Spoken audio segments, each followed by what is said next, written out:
Story 1. I work in the service industry. I simply greeted a man with a smile, but he followed me around the restaurant, repeatedly asking when I would finish my shift and for my phone number. During his second visit, he continued the same behavior, making me feel unsafe. He was inappropriately touching me and standing too close while I was taking orders. My manager eventually kicked him out, and he reacted angrily, threatening me by saying he would see me outside and test my resolve. From that night on, I had someone escort me to my car until I left. Story 2.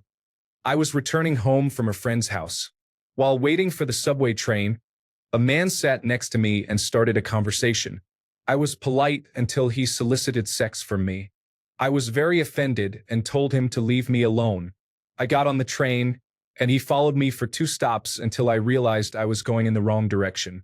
I got off, switched to the opposite train, and the man still followed me. I yelled at him to leave me alone since I knew he was following me, and no one else on the train intervened. I kept moving from seat to seat, and he kept encroaching on my space. I have been in a car with a stranger before, but nothing was as creepy as this man and the fact that no one intervened. Story 3. When I was around 13, I was walking alone just before sunrise.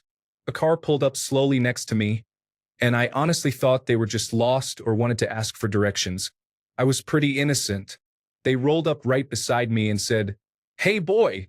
Then out of nowhere, one of them lunged at me as though he was trying to grab me. I was terrified and just bolted, running breathlessly while hearing them laugh behind me. A few seconds later, they drove up again and shouted something like, "My name." I'm sorry, it was just a joke. But I had no idea who they were. Keep in mind, I'm super introverted and barely had any friends, and this guy was probably 18 or older. To this day, I have no clue who he was, and I still see him as a complete stranger. Even now, my heart races when I hear a car engine while walking alone. Story 4. Back in 2016, my best friend was living with me. One night, we stayed up playing cards and drinking. Around 2 a.m., she received a call from a man who was drunk and asked to come over. During the year she lived with me, I never denied her requests for such visits. That night, I mentioned I wasn't comfortable with someone coming over so late. She laughed and reassured me it was fine, so I accepted it and went to bed, falling asleep in just a shirt. I was suddenly awakened by something poking my back. I sensed it wasn't good, and I opened my eyes without moving. The poking continued, and when I turned over, I found a naked man rubbing against me. I told him to go back to my friend's room, but he claimed he was too drunk and had gotten lost. Then he sat on my bed. He attempted to rub my arm and persuade me to kiss him. I fabricated a story about needing to use the bathroom and wrapped a blanket around myself. As I walked to the bathroom, he followed closely behind with his hand on my back. I closed the door and he tried to come in. I felt terrified. Although I was taller and heavier than him, the situation was still unsettling. I finally managed to contact my friend and told her a brief version of what was happening. She was upset with me, insisting he was blacked out. I told her to take him home, and I went to my mom's place. I was frustrated with my friend for making me feel like I was overreacting, but once I explained everything in detail, she had the appropriate reaction. The man messaged me twice afterward, which felt very strange. Story 5. I was about 9 years old, playing baseball on our street. A man drove up asking for directions. As my friend and I got closer to his car window, we could see that he was exposing himself. Story 6. A man followed me for several blocks while I was walking my dog. I took different turns and called a friend to express my concerns about the unsettling man following me. So he was either unaware or doing it intentionally. He was wearing an all-white tracksuit, so I refer to him as Whiteout Man in my mind, and I still feel anxious when I walk the dog alone. Story 7. I had a homeless woman get into my car while I was waiting in line at a fast food restaurant. I didn't realize my car was unlocked. I must have left it in park. She demanded food, so I obliged. However, I didn't consider that she could have done anything at that moment, and I felt completely helpless. To clarify, I'm not assuming she would have done anything. It was just an unsettling experience.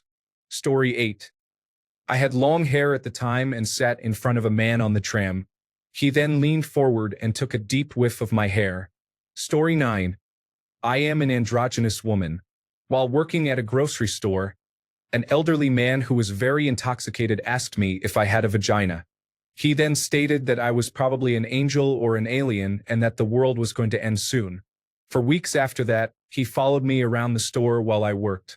Ultimately, I had to quit, and I have not seen him since. Story 10. I traveled to Germany once with a friend. We went to a cool club and were sitting there relaxing. It was a really nice place. Suddenly, we noticed a man in a trench coat and a hat standing at the bar, watching us. First, we thought nothing of it. I went to the restroom, and after a few minutes, I heard him calling my name to check if I was okay. It turns out the man in the trench coat had gone in the same direction and was about to enter the women's restroom until he saw my friend approach. We continued hanging out, and he kept watching us. After a while, we decided to go back to the hotel. He got out and followed us to the underground transit. At one stop, we rushed out and entered through another door, and that's how we finally lost him. Story 11. Back in high school, I was hanging out with my best friend Sarah on a lovely, warm night during summer break, sometime past midnight. We were bored and decided to go for a late-night walk. My family lived in a quiet, safe part of town, and my parents had no issues with the two of us being out that late. We were minding our own business, probably chatting about boys or something else trivial when we heard a car approaching. Totally normal, of course.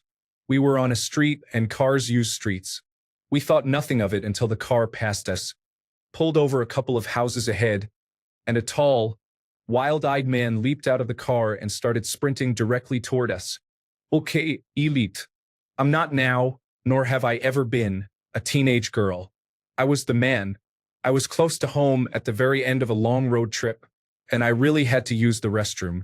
I figured I could make it all the way home, but by the time I reached my street, the pressure was building.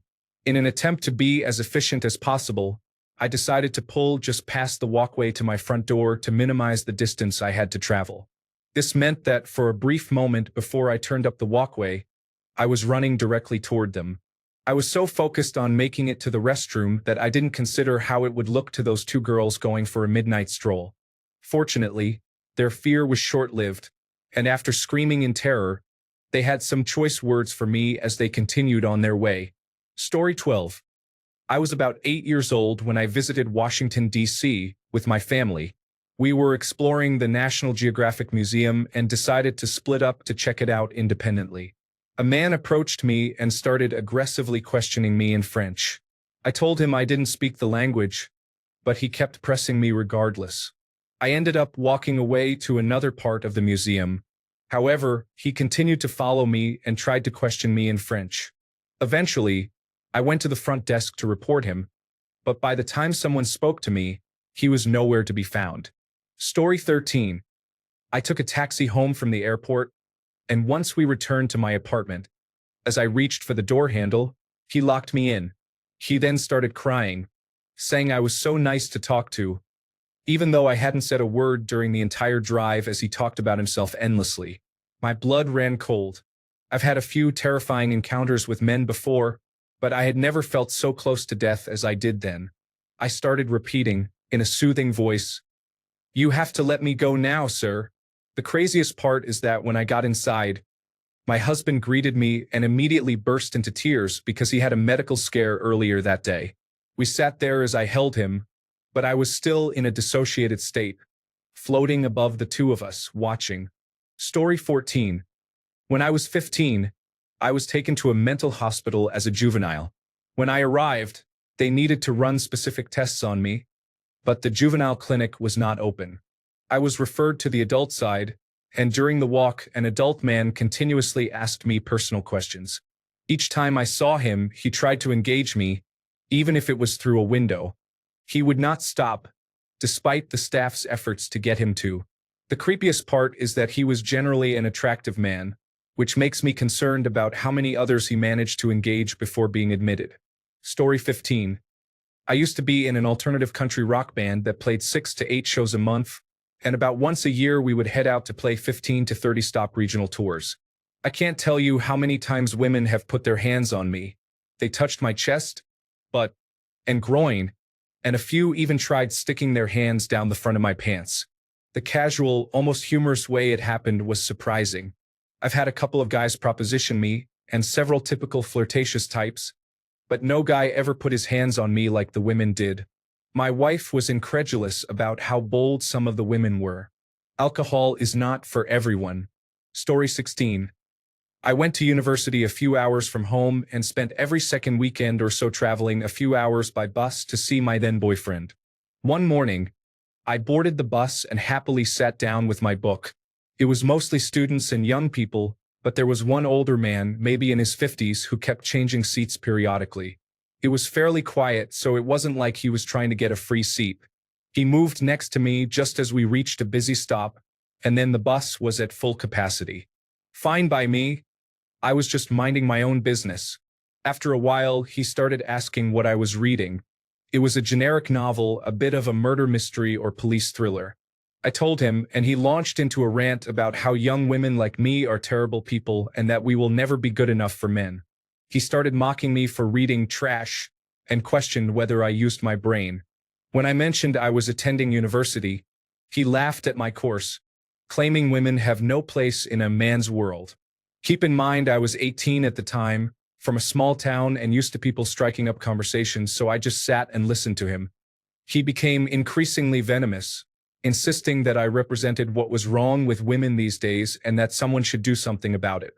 Eventually, I stood up because I was willing to get off the bus in the middle of nowhere to escape this creep. As I stood, a guy a few seats back asked if I would swap seats with him.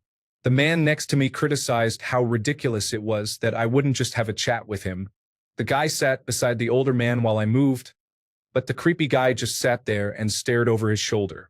I pretended to get off at the next city by going downstairs, and I saw him looking around for me out the window, thinking it was my stop, before realizing I was still on the bus. He tried to get back on until the guy who had swapped seats came downstairs to stop him. Reader, I married him. Just joking, of course. Story 17. I worked nights at Waffle House fresh out of high school. Around 3 a.m., a lady walked in barefoot, carrying a baby that looked about 6 months old and a reusable grocery bag. She approached the counter, started twitching, and repeatedly said, "I gotta get out of here." The police pulled into the Waffle House parking lot, and she ran outside toward the back, but not before pulling a gun out of her reusable bag. Creeped me out for days to see someone like that with a baby. Story 18. When I was 16, an adult attempted to pick me up and take me back to his house. I got on my bike and pedaled away. Story 19. When I was 13, I was walking down the block alone when a car drove towards me, suddenly made a U-turn and sped in my direction. I heard the car screeching, and the man yelled at me to come to him. I ran at full speed and didn't stop until I reached a safe area. My chest was burning. Story 20. A friend and I were walking down a crowded street when, out of nowhere, a woman brushed past me and smeared some kind of powder on my forehead. Just me. She didn't say a word or do it to anyone else. Then she just stared at me. It happened so fast that no one around even reacted. I wiped it off and ran, freaked out. I still have no idea what it was or why she did it, but it was odd, creepy, and confusing. Story 21. I remember a time when I was at a park as a teenager that also had a hiking trail. There was an older man who was talking about how he had seen people engaging in inappropriate behavior. He mentioned that he had been kidnapped and that it was the first time he had his boundaries violated. I was surprised he didn't try to kidnap me. He had a mustache and unusual glasses as well. On another occasion, I picked up a hitchhiker late one night on the interstate. He asked if he could pay for a prostitute while also smoking drugs in my car without even asking. Story 22. I am disabled, and until very recently I walked with a forearm crutch. One time I was at our public library, and a man I had never seen before started asking me why I had the crutch. Then he asked me if I could still have sex and please my husband, in the library, to a total stranger. I walked away as quickly as I could. Story 23. I am a redhead. When I was 14 years old, I worked at an ice cream store. An older man came in, and while I attended to him, he asked me if the curtain matched the drapes. Story 24. I worked in a small pickup-only takeout place downtown when I was 17 or 18. Nothing too unusual ever happened at work, except for the typical instances of people lacking social awareness. The bus rides home were always late and took me across town. An older man told me I looked like the definition of love and blessed me. He walked away but kept his eyes on me as he went. My coworkers who lived in the area would wait with me until I boarded a bus safely. Story 25. When I was at university, I was in a men's bathroom stall taking care of business. Someone entered the stall next to me, and their foot slid under the divider and tapped a few times. I was really confused. I was almost finished, so I hurried up and left. Only later did I find out that someone who wasn't a student was going around to different bathrooms on campus looking for sex. I guess the foot tapping was a signal they used. Not long after, campus police closed the bathroom to prevent this from happening. I'm not sure if they ever caught the person, though. Story 26. So there I am in the Dominican Republic. I had promised my friend I would look for some Larimar while I was there, and I found a beautiful piece, but I didn't have cash. My then boyfriend and I went up to the room, and he didn't feel like coming back down, so I went to the beach on my own to buy the stone. Earlier that day, a man selling cigars, whom we had talked with briefly, saw me when I went back down. Initially, he asked me to get him a glass of water from the resort, which I didn't think was strange. It was hot, and he had been out all day. When I returned with the water, the man tried to kiss me. I remember thinking, Jesus, I'm going to be kidnapped. I politely said no thank you and quickly went back to the room. I did not leave on my own again. Story 27. I was walking around a city in the United States one night and saw an open garage door on the ground floor of a high-rise. I went to check it out because I saw a vintage muscle car inside that I wanted to photograph. As I got within 20 feet of the door, someone started walking out towards me, and I turned to leave. However, the man called after me and said it was okay if I wanted to come check it out. I went back, and the man introduced himself as Cyrus. He said he was the security guard for the garage but was wearing plain clothes. I started talking about the car, and he began chatting with me, asking what I liked to do for fun. As Cyrus talked more, I began to feel uneasy about his demeanor. He asked what kind of alcohol I liked and mentioned that he enjoyed going out to pool halls, wanting me to come play with him sometime. I started to back away slowly, but he immediately closed the gap and wrapped his arm around me, pulling me tightly against him. Cyrus was shorter than I was and looked up into my eyes, insisting that I give him my phone number so we could meet up later. His hand gripped my jacket, and I could feel his bony torso pressed against me. I decided to comply with Cyrus's request to give him my phone number to de-escalate the situation. He let go of me and pulled out his phone. I gave him a fake number, which he asked me to repeat. I made sure to provide different numbers, and once it was clear he was satisfied with our interaction, I hurried away. There was never a moment when I thought I was going to start a fight. I knew I was not tough enough for that, and he scared me. Story 28. I was at a park with my 3 young children, ages 5, 4, and 2. The youngest 2 are girls. My son was on the playground while my daughters were riding bikes, and I was standing in between them. A larger, older man who looked unkempt approached me with a very small dog and tried to get my 4-year-old, who was quite beautiful with bright blonde curls and big blue eyes, to pet his dog. She wasn't really interested. The man began talking about their bikes and mentioned that he had some kids in the Philippines for whom he bought bikes. I didn't say much, and he continued to talk about my daughters and the children he knew in the Philippines. Then, 2 women sitting at the playground yelled at him to leave me and my children alone. He moved back toward the parking lot, and my daughter was riding her bike down the path in that direction. I walked over to keep an eye on her all the way to the parking lot, where I saw him climbing into a very old van while an older woman hung out the window, taking pictures or videos of my daughter on her bike. Story 29. The day before my grandmother died in the hospital last summer, I was at work in the grocery store. A man approached me and asked if there were some egg boxes he could take. This request happens all the time, so I replied, "Sure, I'll take you to the aisle." I led him over there and showed him the cardboard, and he looked at me with a strange, somewhat pleased expression and said, "I must be in the right place. I'm not a superstitious person by nature," but the encounter gave me a chill. When my grandmother passed away the next day of natural causes, I couldn't help but wonder if I had, in fact, encountered death walking around as a man. Story 30. I was on the tram sitting on a double seat by the window. The tram was full. It was a hot summer afternoon, and I was wearing a summer dress. A middle-aged man sat next to me with a backpack, but I didn't pay attention to him. He placed his backpack on the floor, and when the tram was between stops, he put his hand on my thigh. I was completely frozen and unable to say anything. As soon as the tram stopped, I jumped off and ran all the way home. Story 31. One time, I had to withdraw money from an ATM at night to pay someone for helping haul away some trees. So I drove to the bank's drive-through ATM. As I was inserting my card, a man who was obviously under the influence approached me. He walked around the corner of the building, came up to the space between the ATM and my truck, and started asking random questions about my vehicle, such as the year, the engine, and the work done on it. I answered him, and after a series of questions, he just wandered off in the middle of a sentence.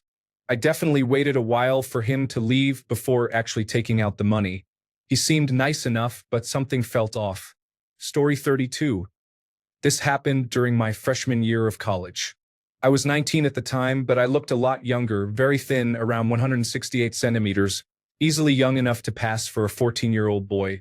One morning, as I was walking to the bus station I usually used to get to campus, I noticed a man standing at the far end of the road. He looked like he was in his late 40s and was staring directly at me. I acted like I didn't see him and just kept walking, but the whole time, I could feel his eyes locked on me. When I finally got close enough, he suddenly said, "Hey, how are you?" and reached out to shake my hand. His smile was unsettling. I replied with a polite, "I'm okay," expecting some kind of explanation, but instead, he just kept staring into my eyes, still smiling, and didn't say a word. It was disturbing, so I asked, "Do I know you?" No response. I asked again, a little firmer this time. That's when he finally said, "Oh, you looked like someone I knew." "Sorry." I said, "It's okay," and walked away. But as I kept walking, I could sense he was still behind me. A minute later, he started walking right next to me, matching my pace. It went on for about 15 seconds until he suddenly asked, "Where do you live?" That's when my instincts told me something was really off. I was done being polite. I looked at him and snapped, "Why do you care?" Then I remember his exact words, "Just your number? I want it." I stepped toward him, ready to defend myself if I had to.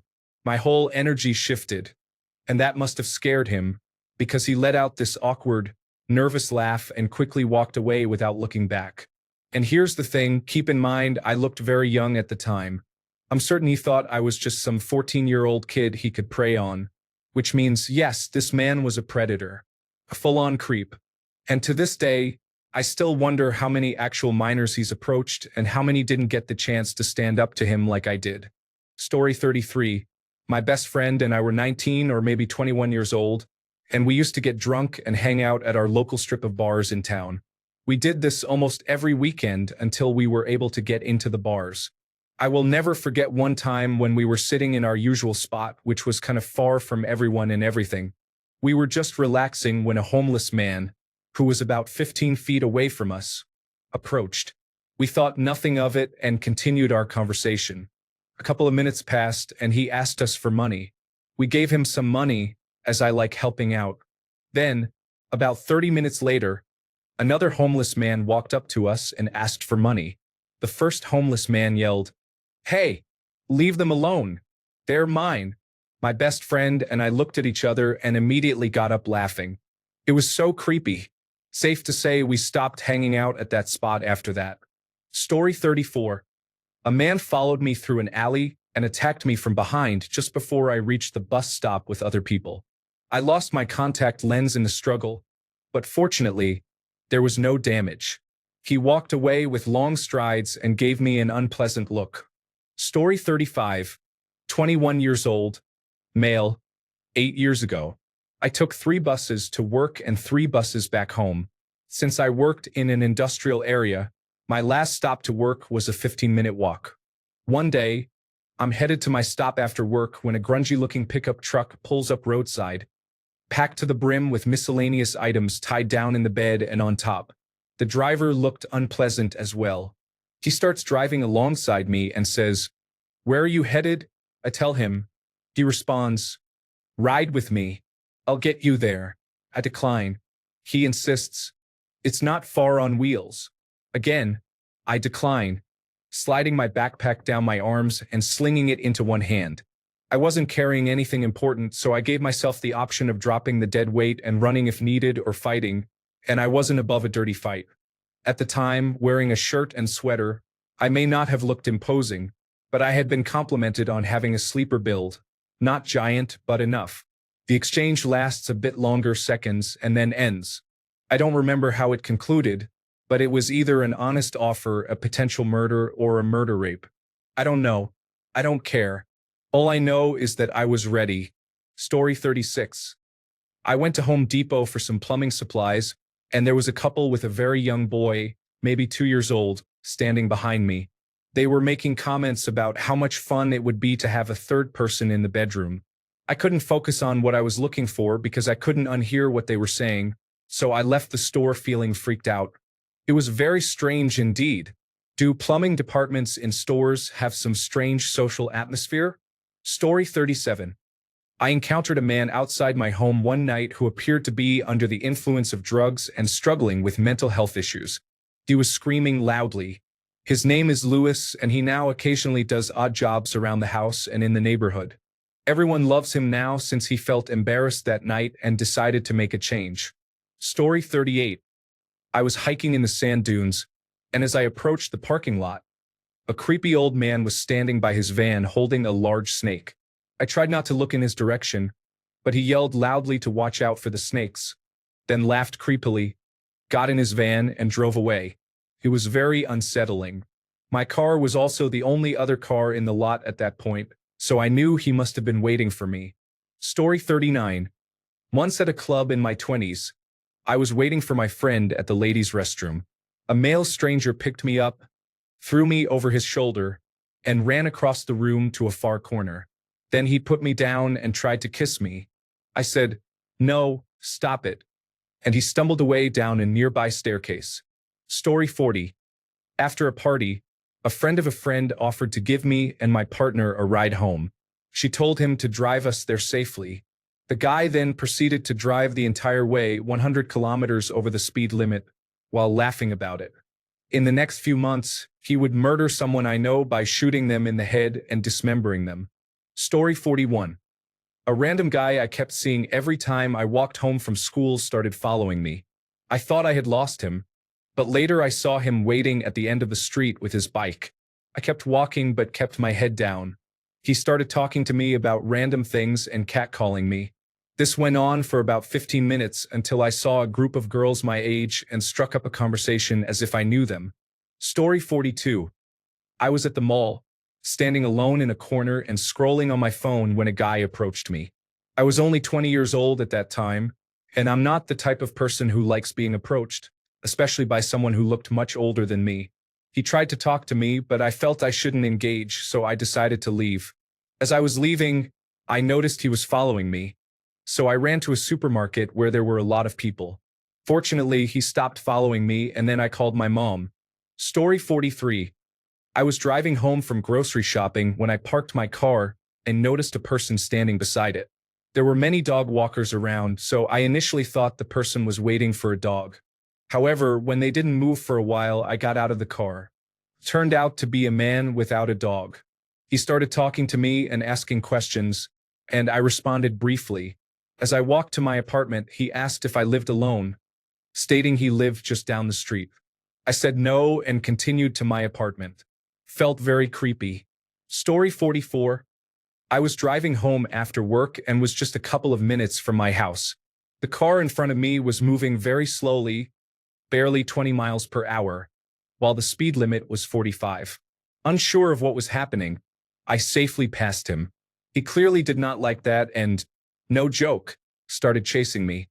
He sped up quickly, which made me very worried. I didn't even pull into my driveway in case he followed me there. Soon he slowed down and I lost him. That was really scary. There are so many unpredictable and troubled people out there. Story 45. I was in a cafe on the Isle of Wight, waiting in the queue to order my dinner, when I felt something running through my hair. I turned around to find a random man I had never met running his hands through my hair. He then grinned and said, "Pretty hair." I nearly confronted him, but his friend intervened and pulled him away, apologizing before letting the couple behind them go in front. I felt him watching me the entire time I was in that cafe, and I ended up half-eating my dinner before abandoning it. Story 46. I was at a bus stop after my shift at a local restaurant. It was around 10:30 at night when a man approached the bus stop and leaned in the doorway. When I glanced over, he exposed himself and stared at me. I felt trapped. My only way out was to pass him, which made me panic a little. He nodded at me when I looked over. When the bus finally arrived, I ran past him. He proceeded to follow me, found out where I worked, and everything. I would see him everywhere, and he would just stare at me. Friends witnessed this behavior, and we often had to leave and go elsewhere. I left that job for another, but he found me again. I had to get him banned from the building. I never owned a gun, but I always carried a sturdy pen, useful for self-defense, or sometimes hairspray or bear spray. For about 2 years, I had to watch my back constantly. He had dead eyes. Story 47. The hair sniffer in the elevator is neither special nor particularly dangerous, but it was unsettling. Story 48. Some quick background. When I was 16, my family went to a KOA campsite for a family reunion. I have an uncle and cousins who are all close to my age and my brother's age. As usual, we hung out together whenever we got the chance. My uncle brought Dungeons and Dragons 4th edition books and materials with him so we could play.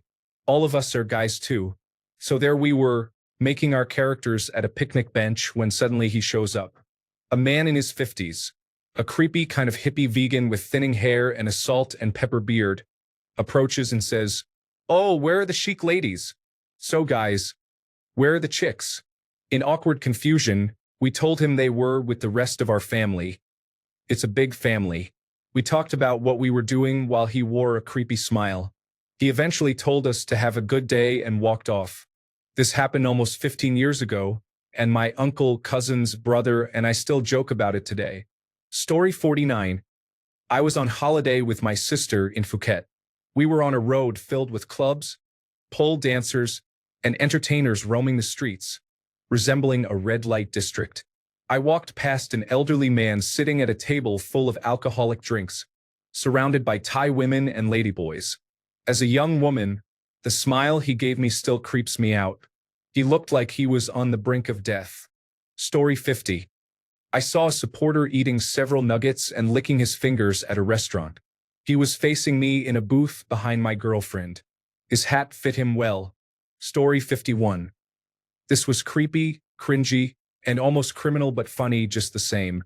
I was standing in front of my friend's store, smoking when some gang member thought I was a rival. I was sure I was going to have to fight him, and I saw him reach into his jacket pocket for something. One of my police officer friends was inside and saw this through the window. He was a big guy, and I smirked at the little guy trying to scare me. Well, he did when he reached for what turned out to be a weapon. When he saw my police friend come out with his weapon drawn, he asked me if I was okay. He then turned to the little guy and told him to spread out on the wet, cold floor, which was covered in wet snow. He got handcuffed and searched and was found with a 7-inch lockback knife. He called for backup, and wouldn't you know it, but more police officers arrived. Before they took him away, they instilled the fear of God in him, telling him that any time he sees me, he should either cross the street or walk away. A few years later, this guy tried it again with someone else. He is now deceased, having been shot in self-defense. Story 52. I was arrested for a drunken fight or something like that, disturbing the peace. I used to drink heavily. God has looked out for me on many occasions. I was told someone drew a knife on me while I was blacked out, and I kept advancing anyway, completely out of control. I may have been on the other end of a sometimes scary encounter, hopefully not too creepy. I was arrested in an old jail in a small town in Washington state where there are no windows, no television, and showers only on certain days. On Sundays, I think you have to be let out and walk down the hall to shower with no clock or concept of time. They intentionally burn the food and told me they like to make it as miserable as possible so people do not come back. However, they also have a habit of marking the wild alcoholics in town and repeatedly arresting them, so I ended up there more than a few times. Once, my friend said he was in this jail, which has 4 people to a cell with 2 bunks along 2 walls, a small table, no paper, a not full deck of cards, and just a tin toilet. Sometimes they put 2 extra people on the floor, so up to 6 people occupy what should only be a 2-person space. My friend said a man was having a seizure and choking on his own blood in this cell, and he yelled for help for 20 minutes but was mostly ignored. They didn't come if you yelled for anything and didn't care if people died in there. A few did. It is a misdemeanor jail only, so if you commit a felony, they would house you for maybe a night before moving you to Seattle King County Jail. I was the only person in the cell for a while, which was a plus. I am 6 feet 2 inches tall and weighed about 190 pounds at that time, so I am not small. I had been in by myself for a couple of days when this man, probably 6 feet 4 inches and 280 pounds of solid muscle, came in and had a real wild-eyed look. He was arrested close to midnight, and I had been trying to sleep when he got there. He had a really unsettling vibe. He sat up straight on his bunk and kept asking me if I wanted to do push-ups with him while lurking near me, leering with short red hair and a creepy stare. He kept saying, "Come on, man, let's do push-ups." He looked like he would be able to do more than me. I am generally not too afraid of people, but he had a bad vibe, so I kept one eye open with this man being the only other guy in the cell with me and generally being eerie. I am also a deep sleeper. He sat there loudly sipping water and doing a bunch of push-ups. Eventually, I fell asleep, and every time I woke up, he would be sitting straight up staring, probably on meth or something. But they took him out early in the morning because he had felony charges. Thank God. I still had to stay another 20 days in that place. The next guy coming in was more normal and said that in prison, they like to tell new cellmates to do push-ups until they are totally tired out and unable to fight back, to wear them out so they can assault you easier. I heard later he had stabbed someone. That was what he was there for. Definitely a weirdo. On the morning they took him out, I looked up at the bottom of the bunk above me and found a card stuck there that definitely wasn't there before. I would know because there was nothing else to look at. It was the 2 of hearts. The next guy kept joking, saying he was probably having some ideas about the 2 of us. It was strange. He must have waited for me to be sleeping, then reached over me to look under the bed and find a spot to tuck the card beneath the bunk above me like a total creep. The whole thing was just weird. I really dislike jail. Thanks a bunch for sticking around till the end of the video. Remember to subscribe, and until next time, stay awesome and goodbye.